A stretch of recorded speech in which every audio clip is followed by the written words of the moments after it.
So welcome to our little video on Catherine Gorge or Nitmiluk Gorge. We went out and did the sunset uh, gorge cruise with dinner in July. It was amazing. Fred reckons it was the best gorge we've ever been to.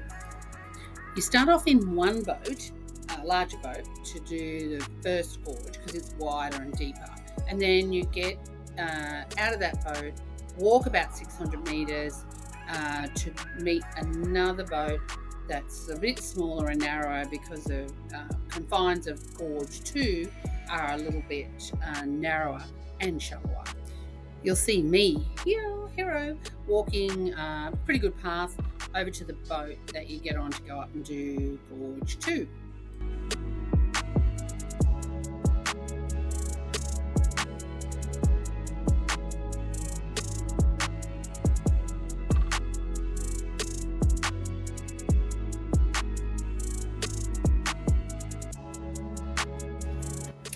Already here, just as we're sort of walking to that second boat, you can look back and see it's going to be a stunning sunset.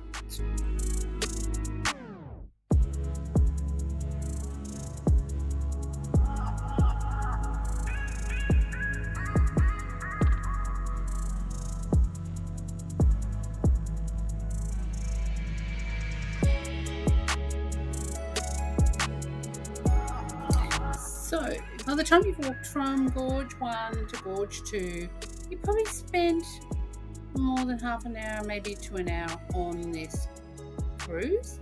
It started at, I'm going to say 4:30 in the afternoon, and it didn't finish till 8 o'clock because we ended up with talking to people and drinking too much. So I'm going to say it's a very worthwhile cruise to do, a little tour to do. I think it cost us I'm going to say about $250 each, maybe a little bit more than that. We stayed at the Discovery Park, almost halfway between the Gorge and Catherine. So the young girl that was the guide boat driver, she was amazing. I think she's only 19. Listen to her explain how the gorge is formed and some of the stuff that goes on in there. And we've just gone from one extreme to the other, gone through this shallowest section within the entire gorge that we have to drive through, currently sitting over the top of the deepest. Underneath us at the moment is 35 metres deep. The reason that is because on the left hand side where the river continues, it's upstream and uphill. So water that comes down there in the wet season picks up quite a lot of pace and a very big flow, along with a lot of the debris as well. When it gets to this corner, ideally it would just turn it, but unfortunately the amount of power with the water that's coming through, it hits this cliff face on our right hand side. When it hits that cliff face, it spins it in an anti-clockwise whirlpool. That spins it all the way down to the ground, and because it's got the debris, it'll act like a natural drill. And it will drill further and further into the ground each year. On the left hand side is the most photographed section of the entire gorge, because it's on most of the advertisements for anything to do with Catherine.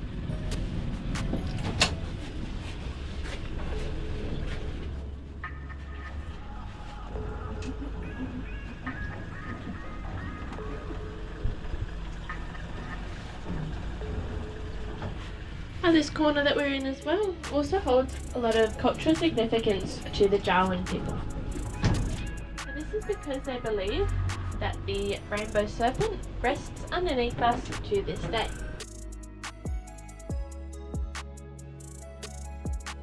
Wolong is believed to be the creator of what we are looking at today. Believed that he came from the saltwater country looking for a place to rest. Our saltwater country from here is quite a ways away, and by the time he got past this sandstone block, he was quite hungry, and he happened to see two birds that were sitting on top of the sandstone block, and he thought he might try and sneak up on them. Fortunately though, being a very large serpent, they saw him coming, so they flew off, and they flew over the top of the sandstone block. Obviously, snakes, they cannot fly. So, for long, he decided he was still going to keep chasing them. But, as he's come through, he's gone through the sandstone block and carved the gorge out in the image of himself.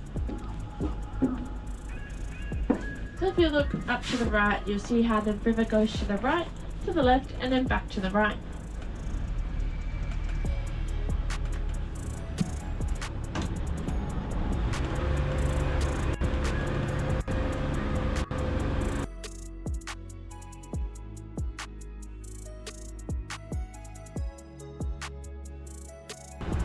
So we named that first gorge Nitmiluk. As he's come into the second gorge, he got into a bit of a fight with a blue-winged kookaburra.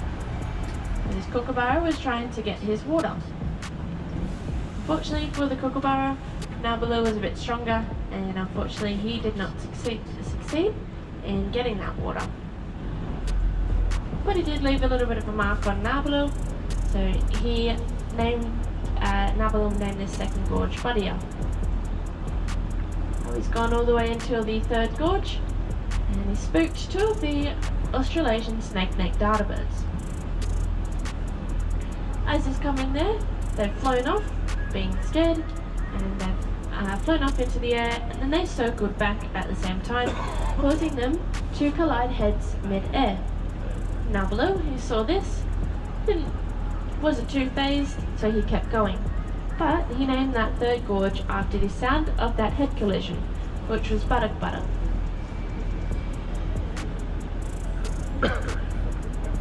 And Nitmiluk has travelled all the way to the 13th gorge, so the very end. And he come across another creational being. Now this creational being, his name was Wallach. And Wallach was the cave bat.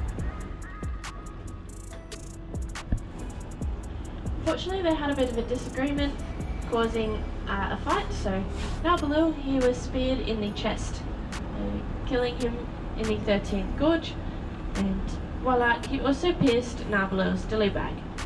So Nitmiluk's dilly bag started pouring out, filled up the 13th gorge, overflowed into the 12th, the 11th, and all the way down, creating a river running through what Belong had created. Okay, so sit back, relax, enjoy the little scenic tour through Nitmiluk Gorge, and we end up back on the dinner boat, having a fabulous 3-course meal, lots of native ingredients, plenty of wine, and great company with new friends.